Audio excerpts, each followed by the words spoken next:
بسم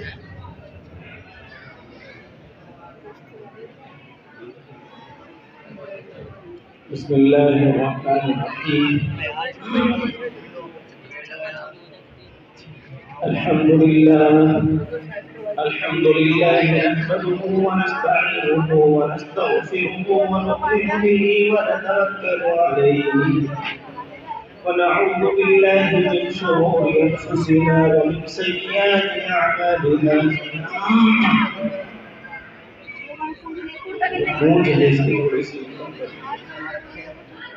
من يهده الله فلا هادي له. قال النبي صلى الله عليه وسلم: خيركم من تعلم القرآن وعلمه، أو كما قال عليه الصلاة والسلام. انتہائی قابل احترام حضرات علماء کرام، مشائخ اعظام، شہر مظفر نگر کے معزز ائمہ و علماء،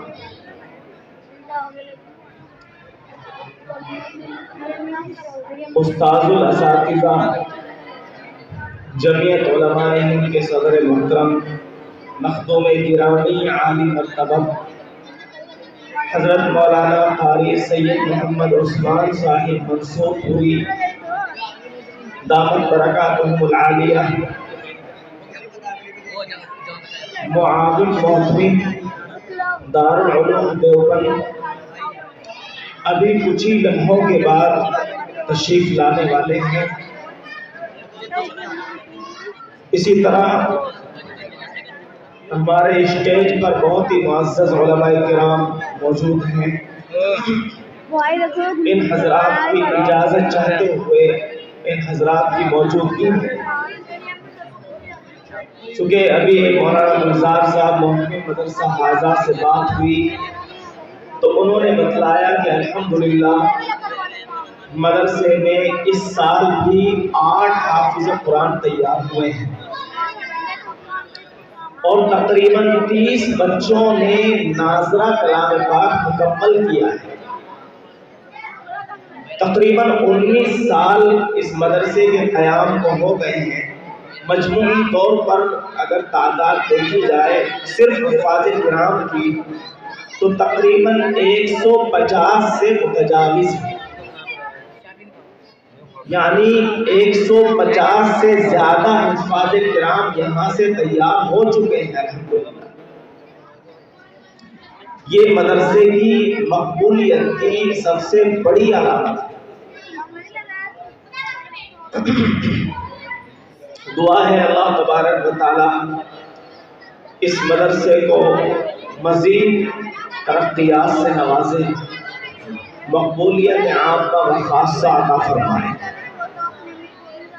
میں نے ابھی آپ حضرات کے سامنے ایک حدیث شریف پڑھی ہے جس میں اللہ کے رسول صلی اللہ علیہ وسلم نے ارشاد فرمایا ہے کہ تم میں سب سے بہترین وہ آدمی ہے جو کلام پاک کو خود بھی سیکھے اور دوسروں کو بھی سکھائے. بس سکون کا ماحول بنائیں. بچے بہت زیادہ شور مچا رہے ہیں، یا تو نیچے کی جانب بیٹھ جائیں آپ لوگ. سکون کا ماحول بنائیں. محسوس ہونا چاہیے کہ آپ لوگ مدرسہ انعام العلوم اتوائی نگر کے پروگرام میں بیٹھے ہیں. اسی طرح کسی شاعر نے کہا ہے وہ اردو کا مسافر ہے یہی پہچان ہے اس کی. وہ اردو کا مسافر ہے یہی پہچان ہے اس کی، جہاں سے بھی گزرتا ہے سلیقہ چھوڑ جاتا ہے. اور ویسے بھی شاہی امام حضرت مولانا ذاکر صاحب دامت برکاتہم العالیہ تشریف رکھتے ہیں جو شہر مظفر نگر کے بہت ہی معتبر، مستند اور ہمارے اسلاف میں سے ہیں.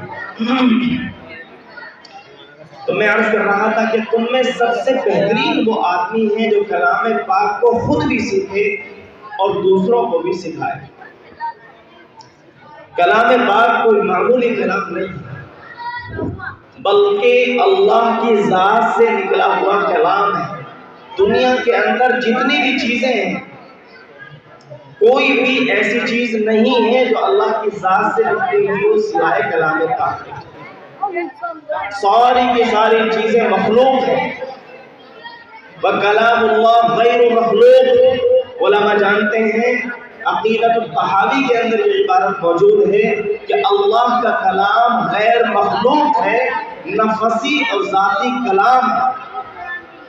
یہی وجہ ہے کہ دنیا میں رہ کر کوئی بندہ جتنی چاہے اللہ کی عبادت کرے، جتنا چاہے اللہ کے راستے میں مال خرچ کرے، جتنے چاہے روزے رکھے، جو چاہے کرے، اللہ تبارک و تعالیٰ اپنے 99 صفاتی ناموں میں سے ایک نام بھی اس کو عطا نہیں کر سکتا۔ لیکن اگر کوئی بندہ اپنے سینے کے اندر کلام پاک کو محفوظ کر لیتا ہے تو اللہ تبارک و تعالیٰ اب 99 صفاتی ناموں میں سے ایک نام اس کو عنایت فرما دیتے ہیں۔ اب سے پہلے اس کو اگر اس کا نام عبداللہ ہے تو صرف عبداللہ کہا جاتا تھا، لیکن جیسے ہی اس کے سینے کے اندر کلام پاک محفوظ ہو گیا اور اس کو حافظ عبداللہ کہا جاتا ہے۔ 99 صفاتی ناموں میں سے ایک نام اللہ نے اس کو عنایت فرما دیا۔ تو یہ کلام غیر مخلوق اللہ کی ذات سے نکلا ہوا اور اسی کلام اللہ کی حفاظت کا وعدہ اللہ نے خود کلام پاک کے اندر کیا ہے۔ اِنَّا نَحْنُ نَزَّلْنَا الذِّكْرَ وَإِنَّا لَهُ لَحَافِظُونَ۔ یہاں پر ذکر سے مراد تمام مفسرین کے نزدیک کلام پاک، اور اللہ فرما رہے ہیں ہاں بلا شبہ ہم ہی نے کلام پاک کو نازل کیا ہے اور ہم ہی اس کی حفاظت کرنے والے ہیں۔ حالانکہ اللہ نے دیگر آسمانی کتابیں بھی آسمان سے نازل فرمائی، اللہ نے توریت کو نازل فرمایا، اللہ نے زبور کو نازل کیا، اللہ نے انجیل کو نازل کیا، بڑی بڑی کتابیں ہیں، لیکن اللہ نے ان میں سے کسی بھی کتاب کی حفاظت کا وعدہ اپنے ذمہ نہیں لیا۔ اللہ نے جب توریت کو نازل کیا یہ نہیں فرمایا اِنَّا نَحْنُ نَزَّلْنَا التَّوْرَاةَ وَإِنَّا لَهُ لَحَافِظُونَ۔ بلا شبہ ہم ہی نے توریت کو نازل کیا ہے اور ہم ہی اس کی حفاظت کرنے والے ہیں۔ اللہ نے جب زبور کو نازل کیا تب یہ نہیں فرمایا اِنَّا نَحْنُ نَزَّلْنَا الزَّبُورَ وَإِنَّا لَهُ لَحَافِظُونَ۔ بلا شبہ ہم ہی نے زبور کو نازل کیا ہے اور ہم ہی اس کی حفاظت کرنے والے ہیں۔ اللہ نے جب انجیل کو نازل کیا تب یہ نہیں فرمایا اِنَّا نَحْنُ نَزَّلْنَا الْإِنجِيلَ وَإِنَّا لَهُ لَحَافِظُونَ۔ بلا شبہ ہم ہی نے انجیل کو نازل کیا ہے اور ہم ہی اس کی حفاظت کرنے والے ہیں۔ لیکن جس وقت میں اپنے بہت ہی امانت دار اپنے مقرب فرشتے حضرت جبریل امین علیہ السلام کے ذریعے اللہ نے محبوب کبریا سرکار دو عالم صلی اللہ علیہ وسلم کے اوپر کلام پاک کو نازل فرمایا تب فرما دیا اِنَّا نَحْنُ نَزَّلْنَا الذِّكْرَ وَإِنَّا لَهُ لَحَافِظُونَ۔ ہاں بلا شبہ ہم ہی نے کلام پاک کو نازل کیا ہے اور ہم ہی اس کی حفاظت کرنے والے ہیں۔ یہی وجہ ہے کہ آج 6 سال کا بچہ، 7 سال کا بچہ، 8 سال کا بچہ، 10 سال کا بچہ حافظ قرآن ہو جاتا ہے، اپنے سینے کے اندر کلام پاک کو محفوظ کر دیتا ہے۔ حضرت مولانا خضر محمد صاحب کشمیری استاد حدیث دارالعلوم دیوبند کل اپنے بیان کے اندر ارشاد فرما رہے تھے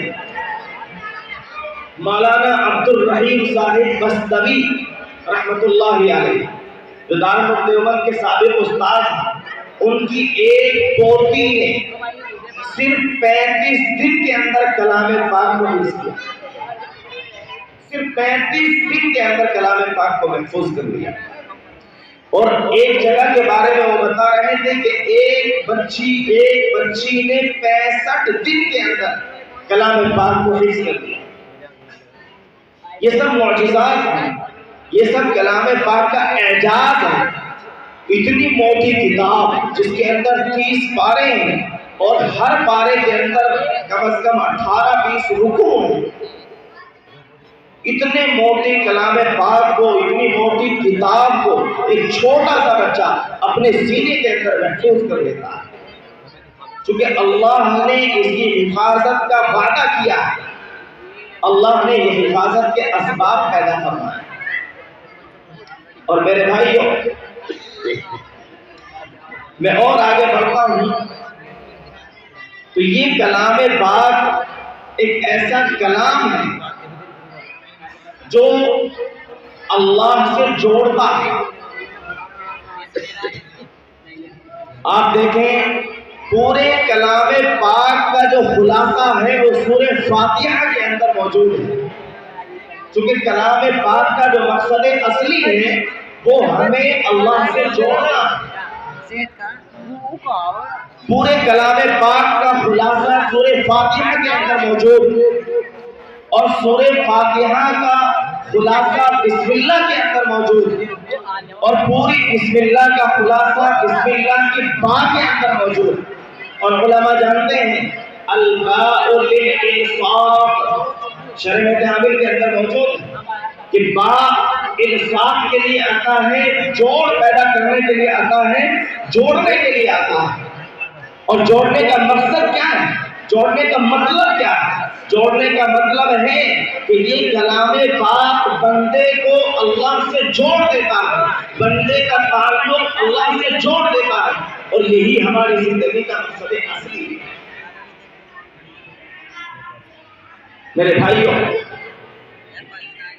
حضرت صدر محترم صاحب تشریف لانے والے ہیں، اس سے پہلے میں عرض کرنا چاہتا ہوں کہ اللہ نے خود کلام پاک کے اندر کلام پاک کے تعلق سے بیان فرمایا، ذالک الکتاب لا ریب فیہ، ذالک، یہاں پر اللہ نے اس میں اشارہ استعمال فرمایا، حالانکہ اللہ ہذا بھی استعمال فرما سکتے تھے، چونکہ کلام پاک اللہ سے دور نہیں ہے، اللہ کے قریب ہے، لیکن کلام اللہ کی عظمت شان کو بیان کرنے کے لیے اللہ نے ذالک کا استعمال فرمایا اور ارشاد فرمایا یہ عظیم الشان کلام ایسا ہے جس میں ذرہ برابر بھی شک و شبہ کی کوئی گنجائش نہیں۔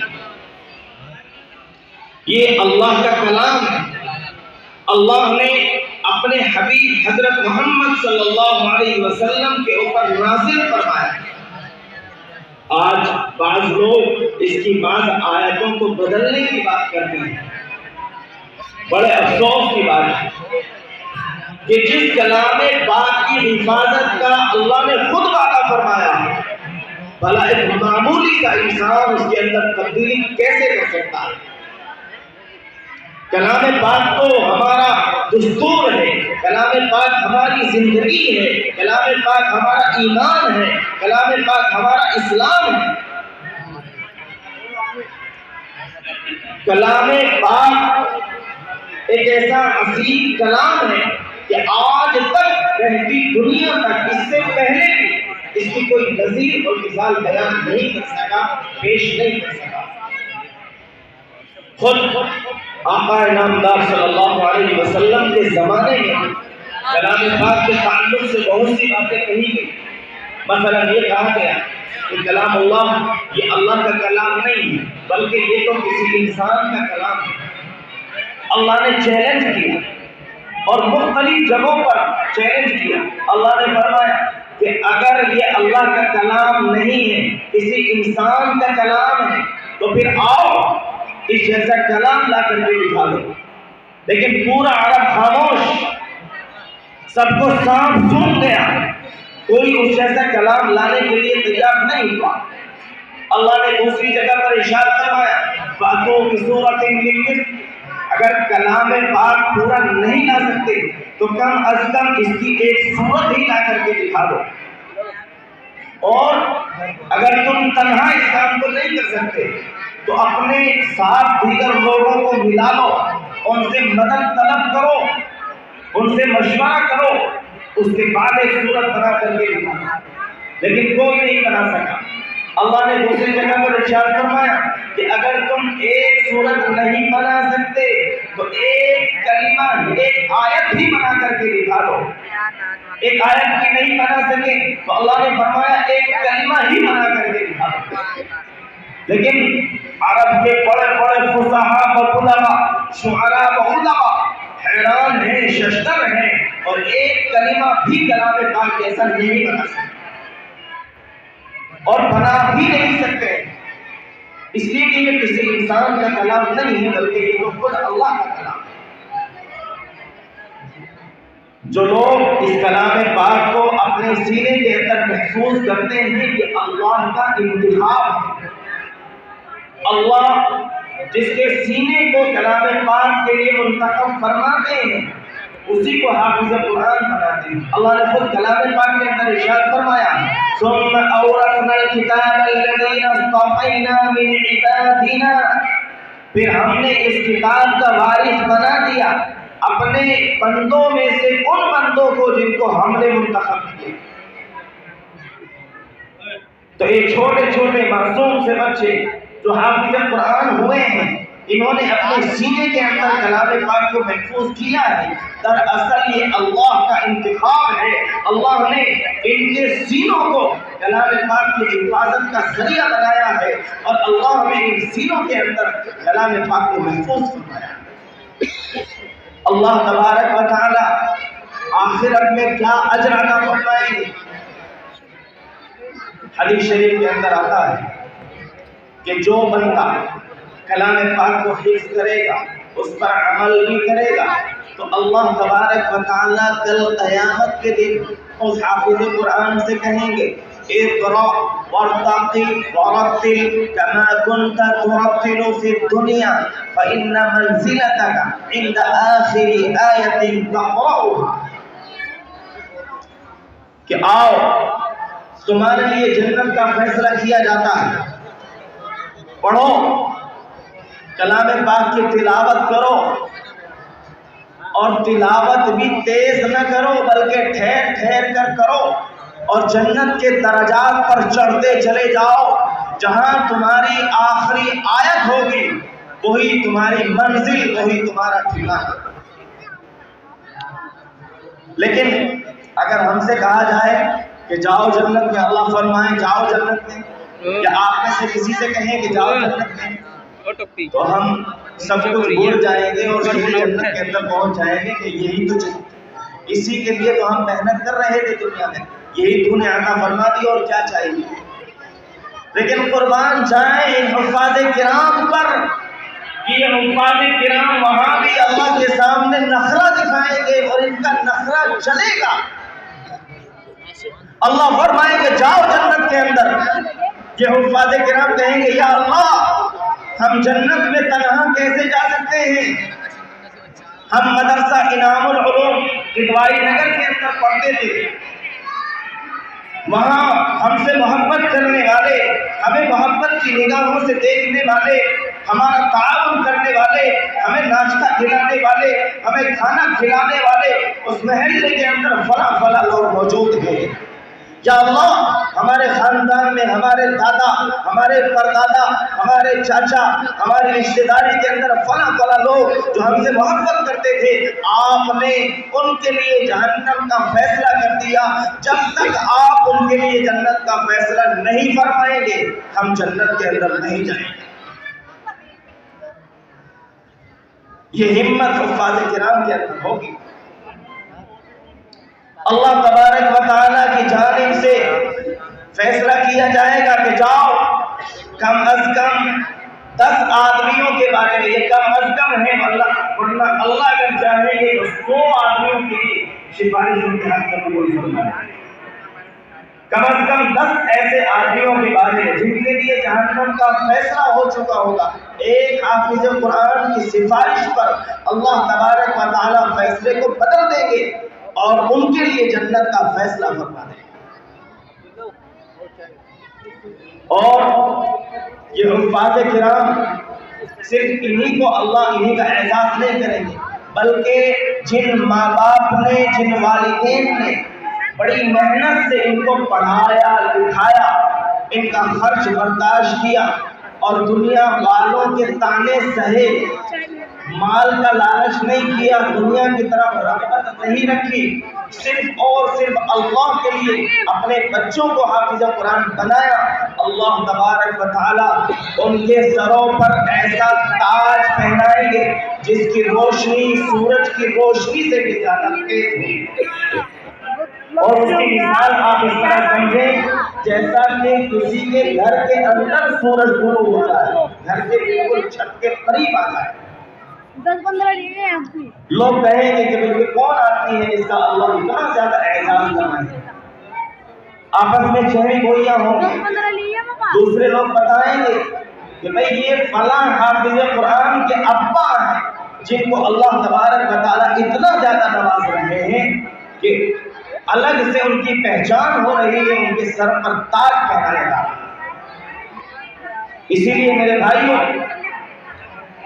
اس موقع پر آپ لوگ یہ تہیہ کر لیں، یہ عزم کر لیں کہ انشاءاللہ، ویسے تو عموماً یہ کہا جاتا ہے کہ گھر میں اگر 5 بچے ہیں تو ایک بچے کو حافظ قرآن بنائیے، لیکن میری درخواست ہے کہ ایک کو نہیں بلکہ آپ 5 بچوں کو حافظ قرآن بنائیے، پھر آپ ان کو جو چاہے تعلیم دلائیں، کوئی مولوی آپ کو منع نہیں کرے گا، کوئی عالم آپ کو منع نہیں کرے گا، بس شرط یہ ہے کہ سب سے پہلے اپنے بچوں کو سچا پکا مسلمان بنا دیں، اس کے بعد آپ اس کو MBBS ڈاکٹر بنانا چاہتے ہیں تو بنائیں، ضرورت ہے، آپ انجینئر بنانا چاہتے ہیں تو بنائیں، آپ MD بنانا چاہتے ہیں تو بنائیں، آپ CA بنانا چاہتے ہیں تو بنائیے، آپ کوئی بڑا افسر بنانا چاہتے ہیں تو بنائیے،